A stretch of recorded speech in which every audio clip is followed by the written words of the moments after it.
I was just starting to introduce myself, so maybe I'll do that, and then I'll let you do that as well.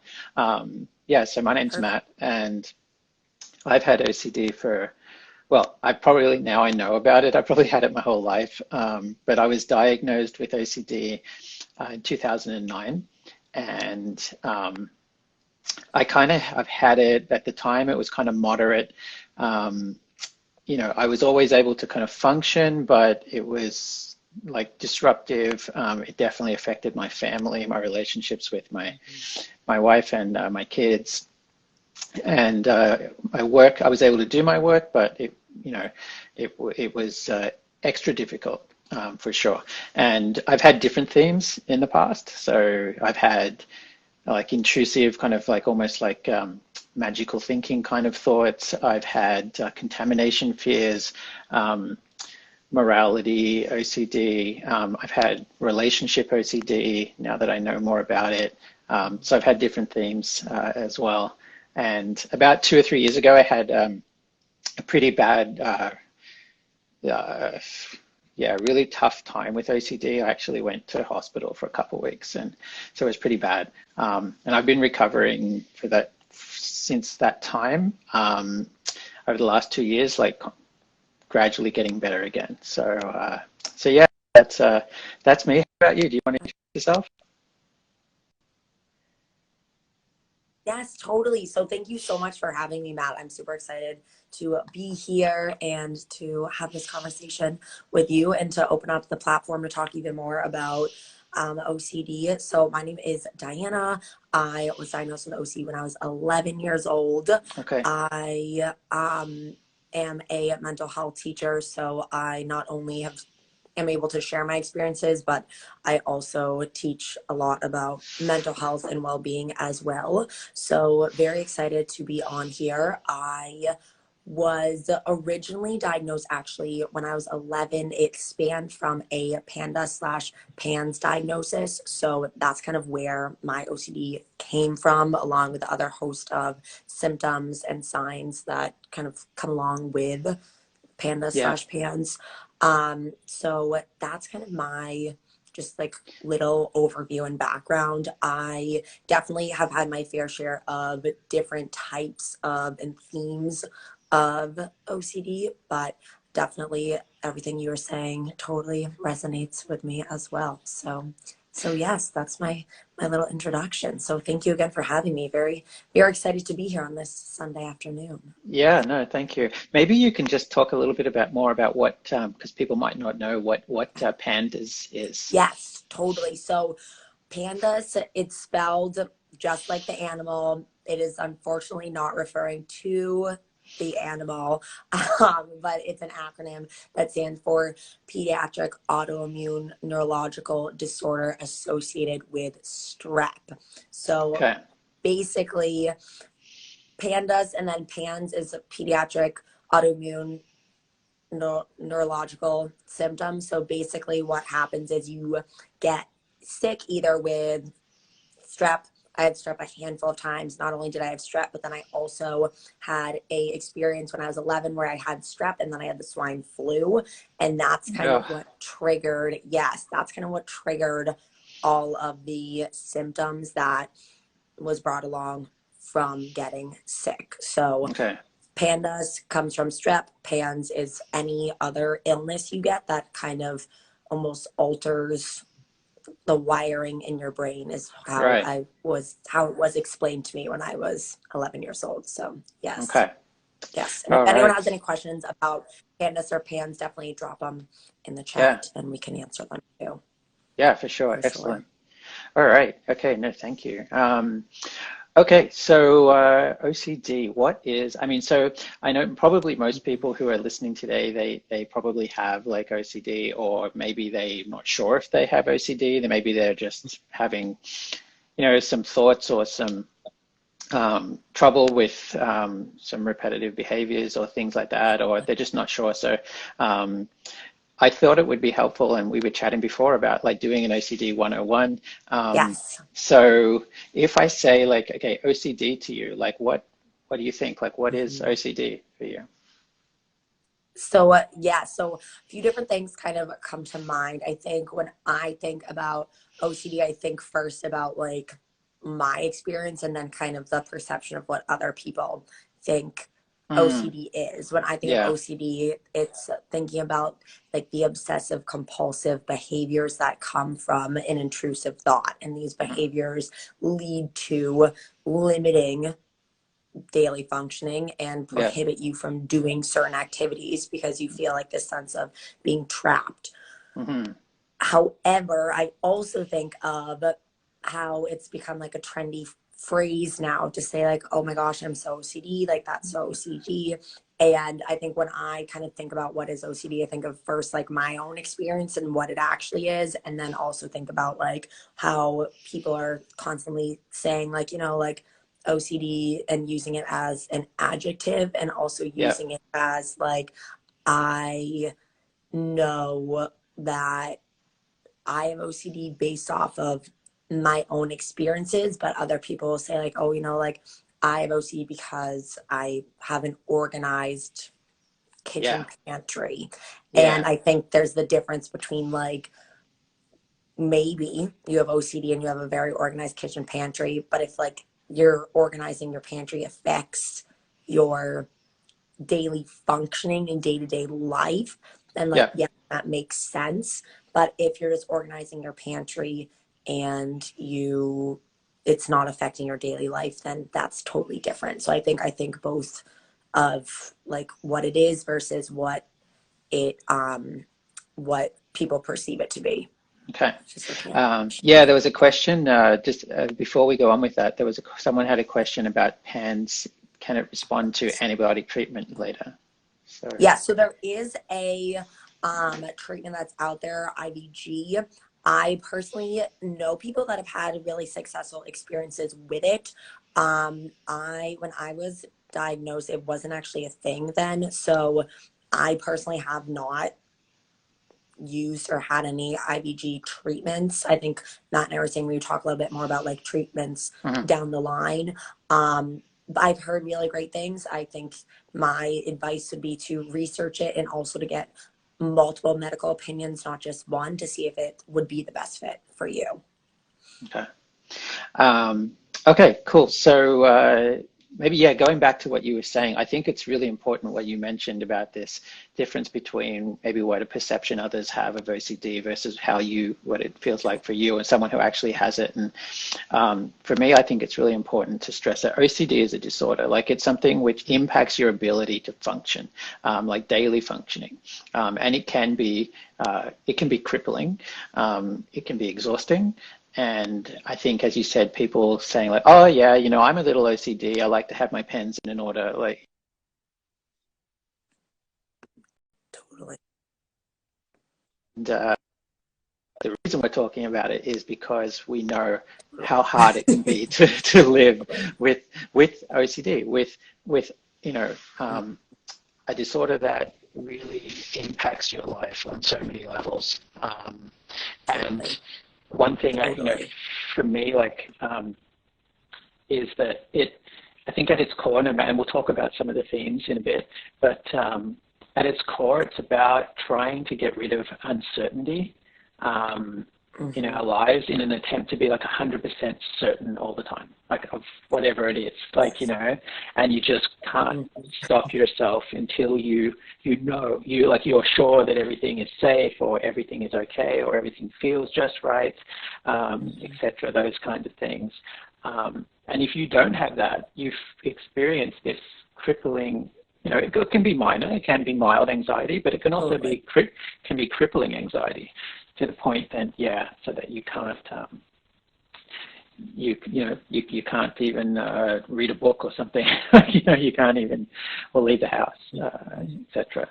So, yeah. Um, Totally. I think one of the other things about OCD for me is that and it tends to focus on what's most important to you. Hmm. I don't. Do you feel that too, or where it seems to attack what you love the most or what's most important? So that's why it can really be hard because it takes away your enjoyment of life. Totally. 100%. Yeah, yeah. Hmm. Hmm. Um, so And maybe just, just to break it down for some people a little bit, we can talk about just maybe the difference between, I know this is kind of more nuts and bolts, but like obsessions and compulsions. Like, Yes, yeah, do you want to talk a bit about totally. obsessions and then compulsions? Totally. So when thinking about OCD, obviously it stands for obsessive compulsive disorder. The obsession is kind of like the thought that's continuously reoccurring, and it's a thought that you almost can't get rid of. But then the compulsion comes in, and that's almost like the action to combat what the thought is. So, for Mm-hmm. example, say you think you left your stovetop on and you are going to school, and Mm-hmm. you think you left your stovetop on even though you didn't even turn it on in the morning, and you're going to school, and it's like the thought that's in your head, like, maybe I left the stovetop on, maybe I left the stovetop on, and it just keeps on happening and you keep on Mm-hmm. thinking about it.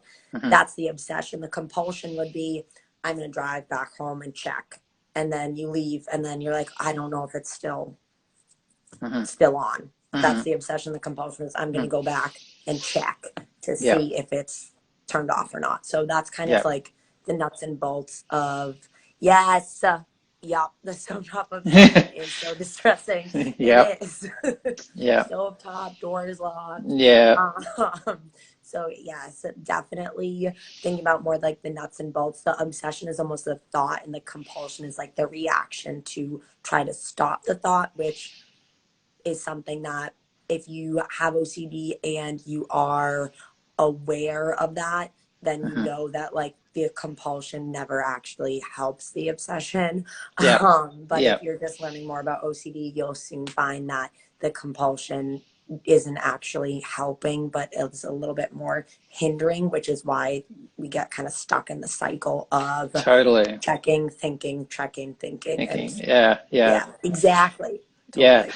yeah, exactly. Like, yeah, that's a really good example. And how the compulsion appears to help because in the short term, it straight away it gives you that relief. You go back, you check, oh, it was off, or it was on, whatever, or it was on and I turned it Mhm. off, nothing bad happened. Phew, can now get on with my day. Mhm. So, but then, an hour later, you kind of think of something like well, was it off? When maybe the second time when I left, like, did I, whatever. And then there's Totally. always, and then it comes again. And so by doing these compulsions, you are what we say, like feeding the OCD, right? Mhm. You're giving Mhm. it, you're by engaging with these thoughts and obsessions, you're giving them meaning, you're giving them importance, you're making them even like kind of real. So can you talk about something mental? Oh yeah, okay, mental obsessions. Yes. Yeah, yeah, we'll Yes. definitely talk about that. Totally.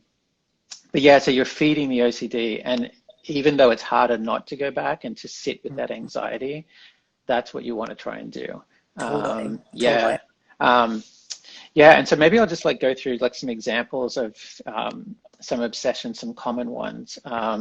And if people want like a really good book too, this book, it's kind of a classic. I don't It know. is. Yeah, Yes. it's Yep. by Jonathan Grayson, Freedom from OCD, Personalized Recovery Program for Living with Uncertainty. It's a little bit older now, but it's really great.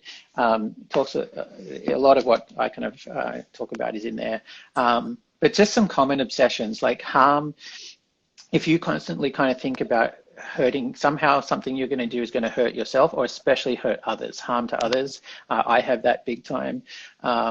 If you try to figure out, you've had some weird thought and you try to figure out what it means, and that will it, the thought then lead to some physical change in the world, like, something good will happen or bad will happen. Fear of forgetting things, fear of not being perfect, fear, there's morality ones about fear of offending God, sexuality related Mhm. thoughts, either thoughts about your own like sexual orientation, questioning whether you're heterosexual or homosexual, bisexual, etc. fears, like relationship OCD is a new one I learned about recently. Me too, About, actually. yeah, like, Yeah. question. I mean, everyone, it is like, everyone may, it's kind of worrying, not worrying, but kind of thinks a little bit about like sometimes, oh, am I in the right relationship, that kind of thing. That's normal, right? But if you're thinking all the time about, is the person's nose too big or whatever, and am I not attracted to them? And then you kind of, what does this mean? And do I love them? And that can, and then that gives you anxiety, and that you feel that maybe you have to tell the person this, and that kind of thing. Yeah, checking, ordering, violent thoughts, fear that you will commit a violent act is a very common one. Even like sexuality ones related to kids, like pedophilia, OCD, having unwanted thoughts about kids, which would be very, I don't have that, but it would be very, very troubling, I'm sure. So all these are examples of like obsessions that people can have. So, if you're wondering if you have these kinds of things, and then, so yeah, someone touched on the mental stuff. So you can have, I mean, some of them, like, for example, the sexual orientation one is just constantly thinking, like, about whether, what your sexuality is. That's not where you go, you can worry about touching something like contamination OCD. Like if I touch this book or something and I think there's a germ on it, I can then go wash my hands, which is a compulsion. But if I'm thinking about, my sexuality, I can't go wash my hands and make it better. So I have to like somehow through my thinking about it, or analyze my actions, or if I see if I'm worried about being gay and I see a male person and I feel like, oh, am I attracted to that person, and then am I not, and analyzing that, that's really tough to deal with. Have you had experience at all with mental OCD, like mental compulsions, like A thoughts? lot of my OCD has been more contamination. Yeah. I have seen a lot of contamination OCD. I had like a fear of someone like vomiting in front of me, which is Okay. something that as I've like talked to more and more people about it, they like have had that experience as well. Lots of contamination, and also more like mental fears in a sense of like one of my biggest things is like saying like goodbye to people like Okay. multiple times, and always making sure I say goodbye, because it's like the uncertainty of like, well, what if something happens, like they're driving, right, Yeah. and it happens. Okay. Yeah. So it's kind of that piece of it as well, but most of my OC is more contamination Okay. based, as well as more thinking about like different aspects of like the leaving piece of like just fear of something bad happening. So Yeah. Okay.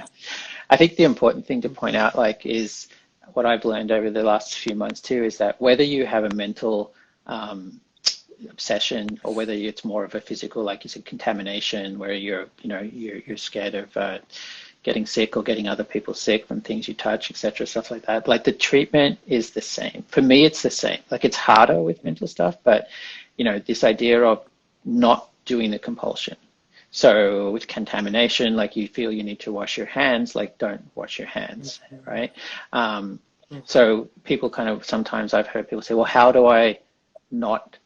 think, Because I'm trying, yeah. and the thing is, so the answer to that for me is just like, it's not that you have to try and stop thinking, because we can't stop thinking. Like we have thoughts, we have thousands of thoughts every day, like, and we can't control what thoughts we have. And I think that's really important, because it's about control. Like, we're trying to control what we think, and we're trying to analyze. So the analyzing you can control to a certain extent, or you can choose to say, instead of me trying to figure out whether this thought that I'm having is good or bad, I'm just going to go about my day with this thought, and the thought will be there. Something, sorry, I don't remember. What if I did something? I can't remember.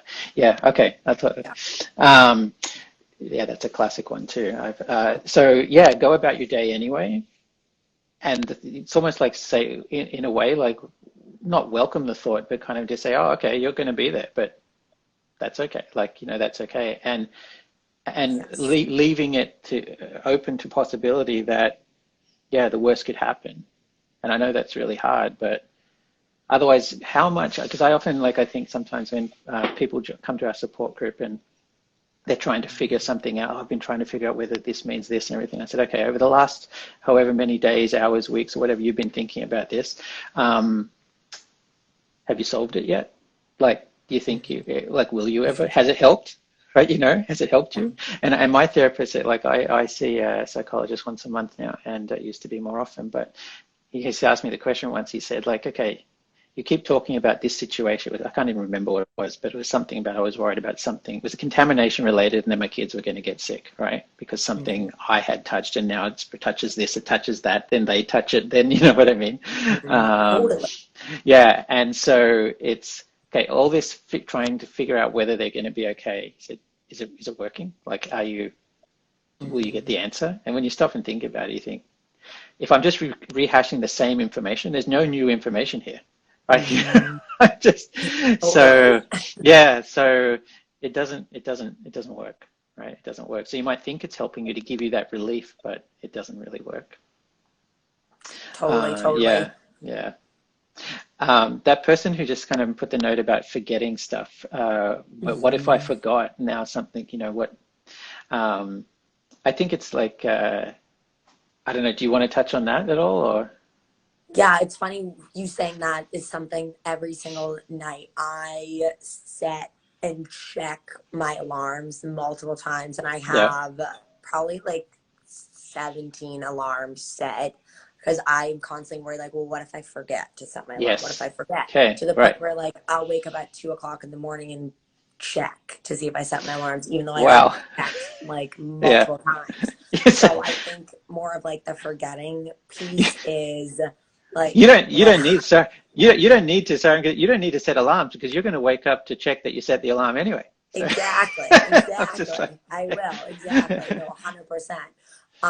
So I think that basically what I've been doing for myself, and this I've been doing this for a while because I work early in the morning, so I have an alarm that goes off at like 4:30 in the morning. So I okay. constantly am like, what if it doesn't go off? Yeah. What if I miss work? What if I let people Yeah. down? And it spirals. It turns into like a catastrophe inside my Yes. brain. Yes. But I think what's important is set the alarms and then put the phone down and don't check. And that's not what you're gonna want to do, but unfortunately, life isn't about what we want sometimes. It's about, like, you know Exactly. what, set them and sit with the uncertainty. The Yes. only thing you can be certain about is that uncertainty is always there because nothing is Yes. 100% certain. The I only thing think, we can be certain about is there's always and uncertainty. So, I think that's yes. really, I really like how you put that because the only thing that we can be certain about is uncertainty. That's so good. I know Margot, who's one of our volunteers, is on this call with us, and she makes Yes. our memes on our account. So Margot, you got to do something with that line. That's a great line, because my therapist said that to me once. He challenged me, and he said, certainty in anything doesn't exist. Like the concept, like it's a human concept that we've kind of introduced to the world, like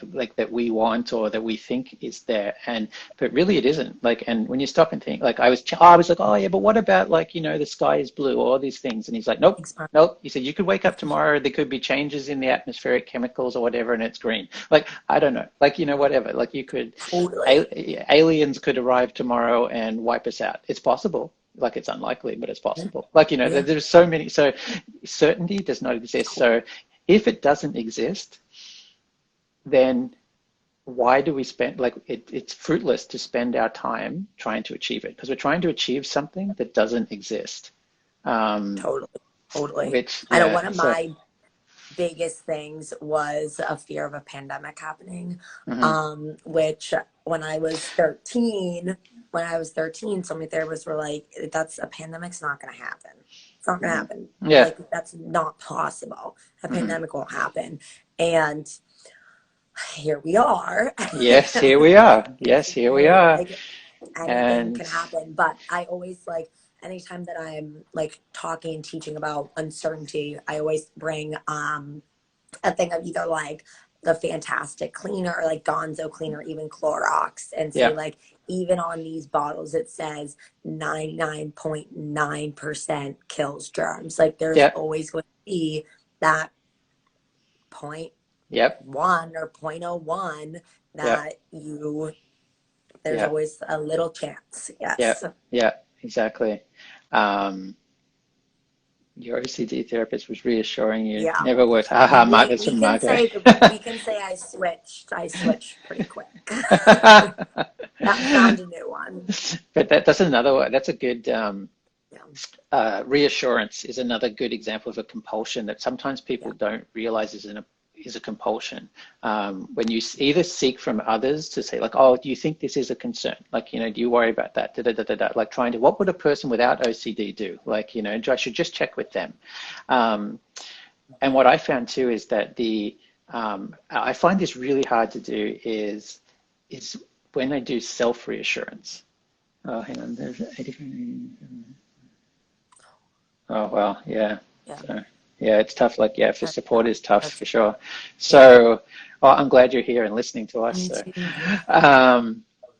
but yeah, like that, you know, something happens like contamination. Let's say, for example, you touch something and then you think, yeah, maybe I'm going to get sick or something. Mm-hmm.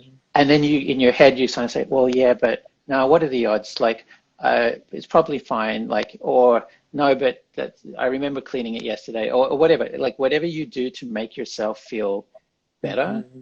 is reassurance, like that self-reassurance, which is so Mm-hmm. hard not to think like that, right? But when you have OCD, like you have to leave open the possibility, yeah, maybe I'll get sick. Like, Mm-hmm. and sit with that uncertainty to teach your Mm-hmm. brain that it has to live Mm-hmm. in a world where things can happen that are not in your control, right? And most stuff, when you kind of stop and think about it, we don't have control over. And so when every time you tell yourself, oh no, I'm not going to wash my hands because, like that's giving yourself self-reassurance and that's feeding the OCD. And Mm-hmm. yeah, Totally. but it's hard. Like it takes practice, and that's another thing I think too with um, just like anything. Like for me, like recovering from OCD, it takes practice. Just like learning a skill, like you're teaching your brain a new Mm-hmm. skill. So you know you want to learn Mm-hmm. the piano, you got to put your hour of practice in every day. You know, so Totally. that's why you got to do these exposures and give your brain. It's not going to happen overnight, and you're going to have little setbacks and especially if you're Mm-hmm. stressed or tired, or I find for me, if I'm hungry, it even makes my OCD worse. Oh Um, yeah. yeah, so you got to just keep sticking at it and see it over the long term. You won't see the results like on a daily basis, but over the long term, like it will. It does work for me. I know because two years ago I was in a pretty dark space, and it's made a big Mm-hmm. difference. So where I am now. So Totally. yeah. Totally. Yeah. It's definitely like I teach fitness classes and it's Hmm. also like it takes about 6 weeks to see results. So it's Hmm. the same thing with any sort of like brain training. You Right. need to almost stick with it and develop your own like strength routine for your brain. And Yes. that's when the results come, but it takes time and it takes patience.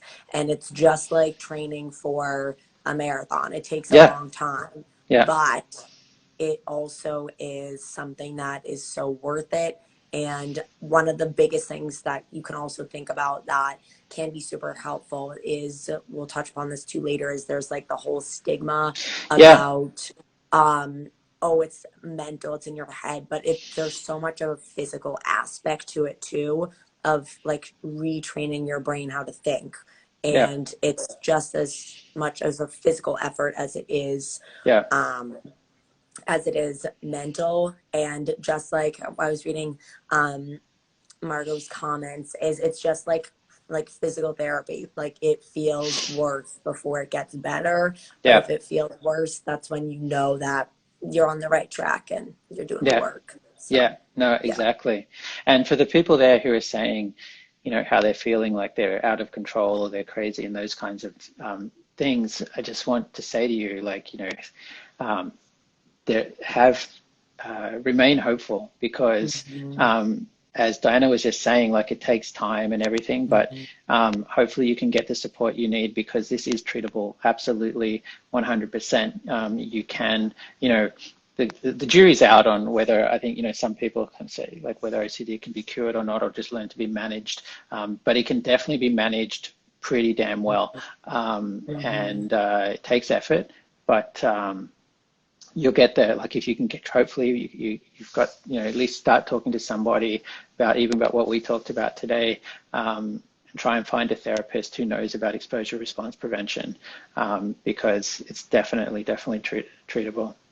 Totally. And I think Yeah. one of the biggest things too to always remind yourself is even if you don't feel like you believe in hope, and you feel like other people don't feel like there's any like hope, even telling yourself there is, even if you don't feel like it, that makes like such a big difference too. Is just Absolutely. repeating it to yourself until you start believing That's, it yourself too.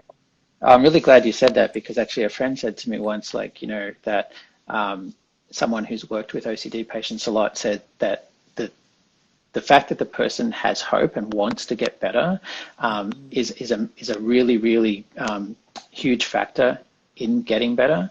And so I started to tell myself, when I was on really bad days, I would just repeat the two words, hope and recovery. And I would just say those two words. I would just, like you said, just say them. I didn't really, but like at the time when you're feeling so crappy, you're not really believing it 100%, but I would just say it anyway, until it kind of became my mantra a little bit. And it works. You're right. You're absolutely right. Totally, It totally. works. Yeah. Yes, Yeah. my little like signature thing in both fitness classes as well as with myself and with students is I, even when I feel like I can't, I always say like, yes, you can to myself. And that's sometimes what gets me through even to this day. Like I'll be struggling and that's what I say to myself, and it makes a world of difference even when you believe you can't. Just the simple act of saying you can, even when you feel like you can't, is so crucial just to Yeah. help you believe in yourself even more. Yeah, for sure. Like, Um, all right. Stigma. Do you want to talk about the yes, stigma of OCD, and how we can, help to reduce that? So, yeah. totally, 100%. So this is one of the areas that I focus and teach specifically to high school age students. So I find stigma around anything really all Mhm. just comes from a lack of knowledge or Yep. a almost preconceived false belief of something Hmm. that there might be a little bit of fear around. So it's easier to believe like, oh, you know what, people with OCD are crazy. That's Yeah. not true, No. obviously, and of course. Yeah. I'm also a full believer in like if there's a little bit of crazy in you, that's a good thing because who wants to be boring? Um, but Yeah. Yeah.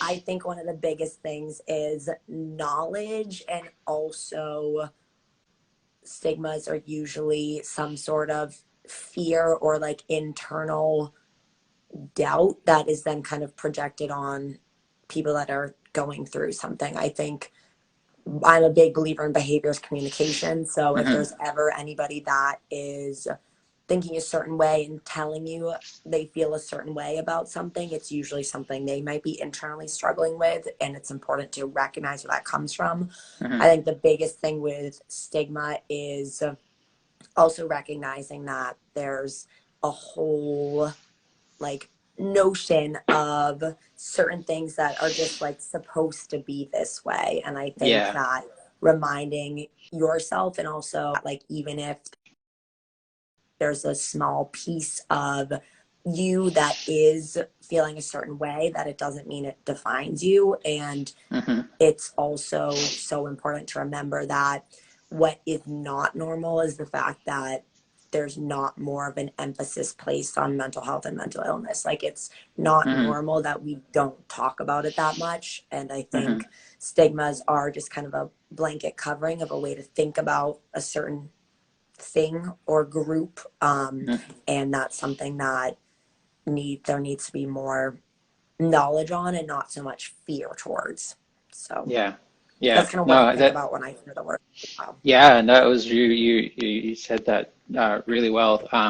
There's two things I want to pick up on what you said. One was about, oh, those people with OCD are crazy people, and the other one was I lost my train of thought. What was it?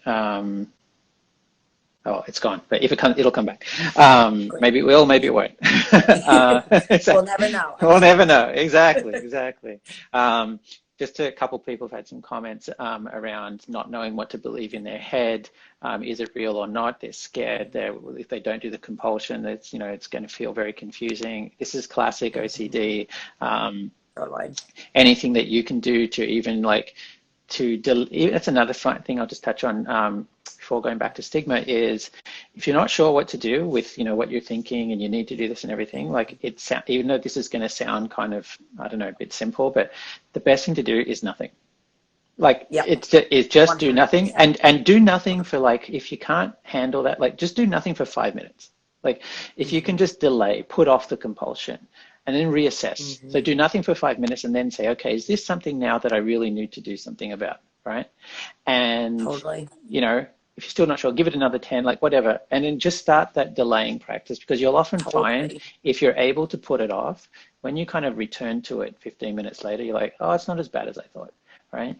Totally. Maybe it is, and that's okay, but you got to start somewhere in terms of, Totally. And I think one of yeah, the biggest things too with like the trick behind OCD and really any kind of anxiety is there's always like well, if you act on it, that's gonna like feed the beast. But if yeah, you also like are actively ignoring it and like yeah, trying to push it away, it's yeah, also yep. feeding whatever's going on. It's So exactly the same. yes. Yep, So I always because say like recognize that the thought is there, but don't validate it. So like I recognize this thought's here, but I'm not going to validate it. It's just a thought, yep, recognizing it. And totally. that's what's like, I'm not giving it energy to disappear and I'm not Mm, giving it energy to act on it. It's just like, oh, recognize what's up and yeah, just, yeah, yep. exactly. Do nothing. That is a good meme. It is a good meme. Another good one. Yeah, Click in the comments. totally. Yeah, for sure. Yeah. So go back into the stigma. There's one thing I wanted to pick up on when you talked about, like, oh, people think if people have OCD, they're kind of weird. They're kind of, a little bit crazy, that kind of thing.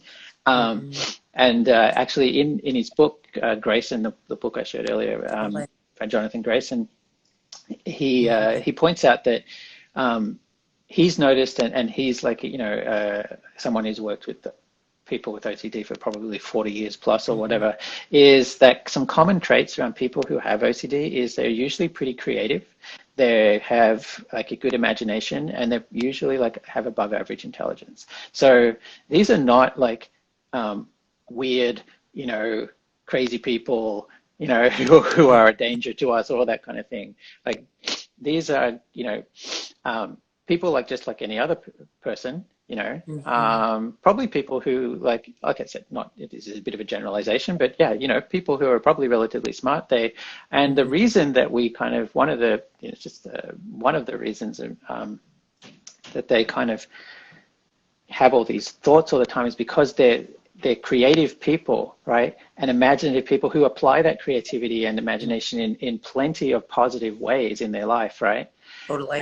And then at the same time, it hits them with that over analysis in other aspects where it can, 100%. and they're people who usually are curious, they want to know, and these are all positive value traits, so yeah, and that's why I find it such a fascinating disorder in a way too, because if you have OCD and once you learn a little bit about it, you can have it, and there's a rational part of you that recognizes that the irrational, like the OCD stuff, like isn't really rational, but you can't, but you still believe it anyway because that's the OCD, right? So you can be aware of it and almost look at it at the same time, but still be stuck in it. It's so weird. Like it's such a I find it. Totally. It's a fascinating disorder, for sure. But yeah, I think like too, like the with the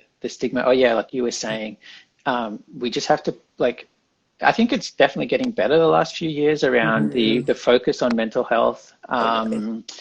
And I would like to get to a point where, I don't know, where we can just call mental health health, you know? Yeah, Because I remember 100%. someone pointed that out once at some point. They said, well, we don't, like, if you, you know, you break your leg or something, you don't say like, oh, you've got a physical health problem. You know what I mean? Like, we kind of don't Yeah, use the word physical. Like, we kind of just say like, oh, well, you broke your, you know, your leg is sore. So, well, okay, so my brain is a bit sore. Like, it's just another part of your body totally. that doesn't function perfectly well all the time, Hmm. and you need to treat it just like you would treat a broken leg, you know. And most people don't hold anything against people who have broken legs, you know. So if 100%. we can get to the 100%. point where, I'm all for mental health for sure, but I would love to somehow get to the day where we can just say like, yeah, it's just a health issue, just like any other health issue. Totally. Yeah, Exactly. Like my yeah, brain's feeling a little bruised yeah, today, but other than exactly. that, you know, Yeah, I'm doing okay. yeah, yeah, yeah, Totally. yeah, Totally. yeah. I think another big stigma too is like the stigma around like getting help, and also Mm, in terms of like just any sort of viewpoint on like medication. And I think something that's super important, I've been looking in like what's been being said in the chat too. mm, I think that there's the stigma that seeing a therapist or seeking help or taking medication is a sign of weakness. mm. But I think that's something that we need to flip the switch on and recognize that the people that are the strongest are realizing, you know, I need help so I can direct my energy elsewhere. So Mm-hmm. being a therapist, seeking help, and also taking medication is actually making you stronger in the end, not making you weaker. So that's definitely a stigma that I think is tainting some people's viewpoints on what they can do for themselves and what they can do for others too. Yeah, I totally agree with you, and I think it's part of our, you know, especially like in the North American culture, is more individualistic than, you know, Totally. some other parts of the world, and so Hmm. it's like, yeah, like you say, if you can't do it by yourself on your own, then you're weak, you know. So yeah, Yeah, this is yes. 100% true. Totally. Um, Totally. Yeah, and so like, so I think yeah, it's definitely something we need to flip the switch on. And I just want to see it is therapy being accessible. That's something, Totally. one of the reasons, like, you know, we have our support group here in Ottawa, was to try and Hmm. give people at least something they can go to when Totally. it can be hard. For sure. But you know, like, if you're on this chat, definitely, you know, there's some other good accounts to follow too, and you know, Hmm. obviously I can't speak for every area that you're in, but try and, you know, Google local resources for OCD, or start with your doc. You know, if you, you know, if you have a doctor, even just you know, start asking them questions about you know, Hmm. potential resources, and because the key thing is, you want to keep pushing until you find someone who really knows what they're talking about with OCD. Because if you go and see a therapist who doesn't know much about OCD, it can actually make it worse. So it's sort of just like, in terms of trying to talk to make the fears go away, that's not going to work. Does medication exist for OCD? Yes, it does. I mean, we can talk about this maybe a little bit. I don't know. Like, I take medication for my OCD. It's there's no medication that's going to cure your OCD. Like, there's no pill you can just take. But No. sometimes medication can, it can help you to maybe to get to bring your anxiety down to the point where you are then able to do the cognitive behavioral therapy, like ERP, exposure response prevention, so you can actually do it. Because sometimes, like, Totally. if you are so anxious, and it's like, you know, to the point where, you know, oh, there's no way, like, I'm touching this, or there's no way I can, you know, not check the stove, or, you know, all that kind of stuff. Medication can help with bringing yourself down to the level where you can attempt those things. But of course, that's something you need to discuss with your doctor, of course, whether that's appropriate for you. Totally. Yeah. Um, what was it? It was something that, because yeah, we just you talked about. Oh yeah, like the seeking help. Hmm. I just want to also like my own personal story, like tell people if you're not sure or whether you reach out for if you need it. Like 2 years ago, I was in a really, really bad space, and I basically could not leave the house at all. I almost couldn't even leave the room. I was staying with my parents at the time, and I went to see my dad at the time. He took me to like emergency or like the hospital, whatever you call it, like where you go if there's an emergency, right? Like, and they said to me, oh, this is OCD, and I said, yeah, I know. And they said, well, so we deal with this, like you're go see a psychologist or whatever. Like, and I said, look, I can't like leave the room. Like I can't go home because I'm scared of the environment that I'm living in at the moment. Like I was scared of stuff in the house. You know what I mean? And I pushed and said, no, I need to be institutionalized. You know what I mean? Like I'm scared of going home, and I pushed them to the point where, because they didn't want to admit me. And but I pushed, and eventually they did, and they found this 2-week program where I went and I actually stayed there and that kind of thing. And it was what I needed, and I knew I needed it. And if I hadn't done that, like I don't know. So yeah, advocate for yourself. Need whatever the help is that you need, and it worked. It was still I'm still working on it, but it was what started me to then climb out of that hole. So yeah, totally. Nothing wrong with asking for help. We all need help at some point in our life with something. So totally. Yeah. For sure. Hey, so it's been really great chatting with you today. Is there anything else that you wanted to kind of bring up before we wrap things up? I think this was a awesome conversation. I'm so happy that we had the opportunity to do this today. And thank you to everybody who popped in and watched and participated in the chat box.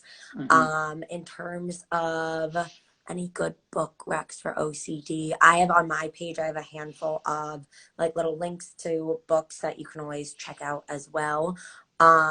And then Free from OCD is a great resource on their page too. Yes, exactly. I was just going to say they have the one that's called OCD Reads on their story highlight, which is great. But no, I think this was wonderful. Hi, Kayla. And I think like a final takeaway thought is always remember that you're never alone. There's always somebody else experiencing something super, super similar to what you're going through, and seeking help and telling yourself that you can, even when you feel like you can't, is something that can just really help you get through anything that you are either feeling like you're suffering through and feeling like you're going through. And there's always, always a way to seek help and to get better, but to also learn to cope, deal, and even appreciate what you're going through, because struggle equals strength. So hold on and stick with it. So yes. Well, I could not have said that better, so I'll let you finish with that. So yeah, very well said. But the last thing I just do want to say is, because Margot will kick me if I forget, is I want to do a big thank you to all of our followers, because we hit 2,000 followers on our Free from OCD account today. Yeah, so that's really nice. Awesome. Yeah, thanks. So it feels really good. So thank you to everybody who's supporting us. It's really great to be on this journey with everyone. As you said, but you're definitely not alone. So yeah, so thank you again. It was really nice to meet you. Maybe we can do this again sometime. And yeah, Margot said, yeah, haha, I was going to say, yeah, see, I knew, I remembered, Margot. Yes, you can DM us if you have questions, for sure. We're also at Free from OCD. We are on Twitter. We are on Facebook as well. So thanks for your continued support. Thank you, Diana. And of course, thank you. Yeah, all right. Hope and recovery, everyone. All right. Take care. Thanks. See you later. Bye. Bye, everyone.